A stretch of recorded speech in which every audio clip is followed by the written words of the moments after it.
आज हम लोग बात करेंगे जियो फाइनेंशियल सर्विसेज और उनकी सहायक कंपनियों की नवीनतम गतिविधियों के बारे में। यदि आप अपने पैसे को स्मार्ट तरीके से बढ़ाना चाहते हैं तो इस वीडियो को आप लास्ट तक जरूर देखें। आज के इस वीडियो में हम लोग जानेंगे जियो पेमेंट्स बैंक के सेविंग प्रो खाते के बारे में, Jio BlackRock flexi cap fund के बारे में, जेपीबीएल में पूर्ण स्वामित्व और एलायंस ग्रुप के साथ साझेदारी। वीडियो अंत तक जरूर देखें क्योंकि हम आपको बताएंगे कि कौन सा विकल्प आपके लिए सबसे बेहतर हो सकता है। दोस्तों, जियो पेमेंट बैंक जो जियो फाइनेंशियल सर्विसेज का ही हिस्सा है, इसका उद्देश्य है आम लोगों को आसान, तेज और डिजिटल बैंकिंग सेवाएं देना। आप इसे एक साधारण बैंक भी समझ सकते हैं, लेकिन यह पूरी तरह से डिजिटल है। मतलब आपको शाखा जाने की जरूरत नहीं है, आप अपने मोबाइल से सब कुछ कर सकते हैं। जियो पेमेंट बैंक ने ग्राहकों के लिए कई प्रकार की सेवाएं लॉन्च की है, जैसे कि बचत खाता, भुगतान सेवाएं और खास सेविंग प्रो खाता। तो दोस्तों, हम लोग बात करेंगे सेविंग प्रो खाते के बारे में। यह एक खास प्रकार का बचत खाता है। इसमें आपका पैसा सिर्फ अकाउंट में पड़ा नहीं रहता है, बल्कि ये ऑटोमेटिकली इन्वेस्ट किया जाएगा। इसे समझने के लिए सोचिए, आपके पास एक छोटा पौधा है। अगर आप इसे सिर्फ रखे रहेंगे तो ये धीरे धीरे बढ़ेगा, लेकिन आप इसे यदि इसका मिट्टी और पानी चेंज करते रहेंगे तो यह तेजी से ग्रो कर सकता है। ठीक इसी प्रकार आपका इन्वेस्टमेंट भी तेजी से बढ़ सकता है। यानी कि आपका जो पैसा है सेविंग प्रो खाते में, एक मिनिमम जो बैलेंस है उसके अलावा जो रिमेनिंग अमाउंट है, वो आपका पैसा चला जाता है म्यूचुअल फंड में, इन्वेस्ट हो जाता है ओवरनाइट।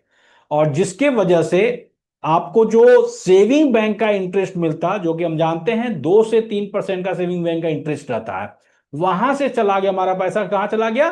म्यूचुअल फंड में इन्वेस्ट होगा, तो निश्चित तौर पर हमें कुछ बेटर रिटर्न मिलेगा।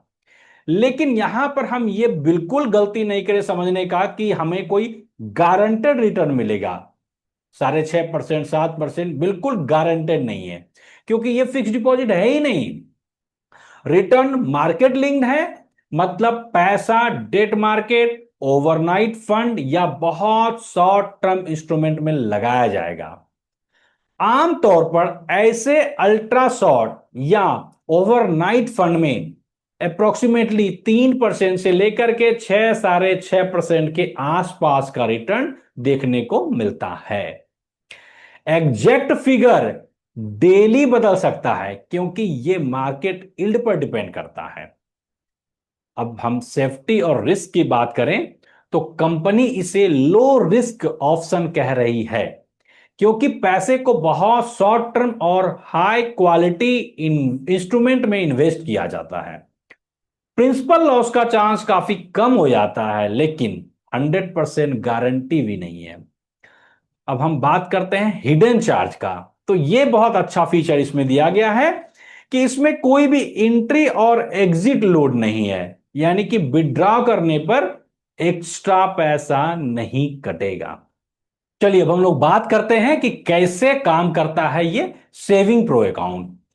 आपके अकाउंट में कम से कम 5,000 का थ्रेशोल्ड होना चाहिए। इसका मतलब यह हुआ कि आपके अकाउंट में 5,000 से ऊपर की राशि सेविंग प्रो खाते में ऑटोमेटिकली ओवरनाइट म्यूचुअल फंड में निवेश हो जाती है। आप रोजाना अधिकतम 1.5 लाख तक इस फीचर के द्वारा निवेश कर सकते हैं। आप अपनी जो राशि है, निवेशित राशि का 90% तक ही तुरंत निकाल सकते हैं। यानी कि एक दिन में तुरंत निकालने की जो सीमा है, 90% तक तो आप निकाल लिए, लेकिन उसका मैक्सिमम लिमिट भी है। एक दिन में आप मैक्सिमम 50,000 तक ही निकाल सकते हैं, और 50,000 से जो उसके बाद की रकम है वो निकालने के लिए 1-2 दिन का जो वर्किंग डेज है उसका टाइम लगता है। इसको हम आसान शब्द में समझें तो 5,000 थ्रेशोल्ड का मतलब हो गया, इस राशि से ऊपर जो भी बैलेंस होगा वही निवेश के लिए इस्तेमाल होगा। 1.5 लाख डेली इन्वेस्ट कैप जो है, इसका मतलब हो गया एक दिन में आप ज्यादा से ज्यादा इतना पैसा म्यूचुअल फंड में डाल सकते हैं। और 50,000 इंस्टेंट रिडीम्पशन का मतलब हो गया एक दिन में आप तुरंत इतना पैसा ही निकाल सकते हैं। इससे ज्यादा निकालने के लिए 1-2 दिन का टाइम लगेगा। अब हम बात करते हैं Jio BlackRock flexi cap fund की। यह जियो फाइनेंशियल सर्विसेज और ब्लैक रॉक के संयुक्त उद्यम का पहला म्यूचुअल फंड है। इस फंड में पैसा बड़ी कंपनियों, मीडियम कंपनियों और छोटी कंपनियों के शेयर में इन्वेस्ट किया जाता है। इसे फ्लेक्सी कप कैप इसलिए कहते हैं क्योंकि यह किसी प्रकार की कंपनी तक सीमित नहीं है। इसका फायदा यह है कि जोखिम कम और संभावित रिटर्न ज्यादा है। छोटे निवेशक भी इसे आसानी से चुन सकते हैं क्योंकि इसमें जो न्यूनतम निवेश है वो 500 से शुरू होता है। अब हम समझेंगे कि फ्लेक्सी कैप फंड में निवेश कैसे करना है। फ्लेक्सी कैप फंड में निवेश करना आसान है। आप एसआईपी यानी सिस्टमेटिक इन्वेस्टमेंट प्लान से हर महीने छोटी छोटी राशि डाल सकते हैं, या लमसम के तौर पर एक दिन में भी आप निवेश कर सकते हैं। एसआईपी का मतलब है कि आप हर महीने छोटी राशि डालते हैं जिससे मार्केट का उतार चढ़ाव का असर कम होता है। इस फंड में कोई एग्जिट लोड नहीं है। यह बहुत अच्छी बात है, यानी पैसा आप जब चाहे निकालें, कोई शुल्क नहीं लगेगा। अगर आप लंबी अवधि के लिए निवेश करते हैं तो कंपाउंडिंग यानी चक्रवृद्धि ब्याज से आपका पैसा तेजी से बढ़ सकता है। चलिए अब हम लोग बात करते हैं जियो पेमेंट बैंक में पूर्ण स्वामित्व के बारे में। हाल ही में जियो फाइनेंशियल सर्विसेज ने जेपीबीएल यानी कि जियो पेमेंट बैंक में पूरा स्वामित्व हासिल किया। इसका मतलब है कि जेपीबीएल पूरी तरह से जियो फाइनेंशियल सर्विसेज की सहायक कंपनी बन गई है। इससे जियो के पास बैंक की पूरी गतिविधियों पर नियंत्रण है और यह नई सुविधाएं तेजी से लॉन्च कर सकता है। इससे ग्राहक को बेहतर डिजिटल बैंकिंग अनुभव मिलेगा। चलिए हम लोग अब बात करते हैं अगले बड़ी खबर की, जो है जियो फाइनेंशियल सर्विसेज ने अलायंस ग्रुप के साथ में साझेदारी की। अलायंस ग्रुप एक अंतर्राष्ट्रीय बीमा कंपनी है। इसका उद्देश्य है कि भारत में बीमा सेवाओं और जोखिम प्रबंधन को और बेहतर बनाया जाए। इसका मतलब है कि भविष्य में जियो अपने ग्राहकों को डिजिटल और किफायत बीमा उत्पाद भी ऑफर करेगा। तो दोस्तों हमने देखा कि जियो फाइनेंशियल सर्विसेज लगातार नई सेवाएं और उत्पाद लॉन्च कर रहा है। सेविंग प्रो खाता और फ्लेक्सी कैप फंड आपके पैसे को स्मार्ट तरीके से बढ़ाने में मदद कर सकता है।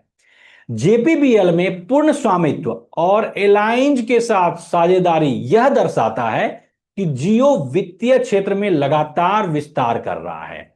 अगर आप डिजिटल और सुरक्षित तरीके से निवेश करना चाहते हैं तो यह आपके लिए अच्छा अवसर हो सकता है। अब आप यदि मेरे से पूछेंगे कि मैं क्या कर रहा हूं इस तरह के ऑफर में, तो मेरा स्पष्ट है, इसमें कहीं भी मुझे कोई कंफ्यूजन नहीं है, क्योंकि मैं सेविंग में पैसा बहुत कम रखता हूं। मेरा मैक्सिमम पैसा इन्वेस्टेड रहता है। अपने कैलकुलेशन से चलता हूं, अपने 100 - एज के रूल पर मैं चलता हूं। तो स्टॉक मार्केट में जितना इन्वेस्ट होना चाहिए उतना इन्वेस्ट रहता है, बाकी जिस जिस फंड में होना चाहिए वो इन्वेस्ट रहता है। क्योंकि म्यूचुअल फंड में मैं इन्वेस्ट नहीं करता हूं। म्यूचुअल फंड में इन्वेस्ट करने का मतलब मैंने आपको पहले ही बताया है कि आपका पैसा अल्टीमेटली स्टॉक मार्केट में नहीं जाता है। थ्रू द म्यूचुअल फंड का मतलब क्या है कि वहां पर हमें कुछ ना कुछ एक्सपेंस रेशियो, ये सब मैनेजमेंट चार्ज लगता है, तो हमें पूरा रिटर्न नहीं मिल सकता है। तो मैं तो अपना पैसा डायरेक्टली करता हूं। ये जो फीचर है इसमें, चूंकि हमारा पैसा सेविंग, बहुत सारे लोगों का पैसा सेविंग में आइडल पड़ा रहता है 2-3% रिटर्न में, वैसे लोगों के लिए अच्छा हो सकता है क्योंकि उनके वो स्विच नहीं करते हैं अपने से पैसा, तो ये ऑटोमेटिकली स्विच कर देगा, आपको बेहतर रिटर्न मिल सकता है। लेकिन मैं चूंकि खुद ही अपना पैसा को निकाल करके स्टॉक मार्केट डाल देता हूं और वहां पर से अच्छा रिटर्न जनरेट हो जाता है, तो मेरे लिए तो आप स्पष्ट है कि मैं इस तरफ नहीं जा रहा हूं। आप अपनी राय कमेंट के माध्यम से जरूर बताइए। आप सबों को वीडियो अच्छा लगा हो तो लाइक करें, सारे दोस्तों को शेयर करें, और अभी तक यदि चैनल सब्सक्राइब नहीं किए हैं तो प्लीज सब्सक्राइब करें। Thank you so much.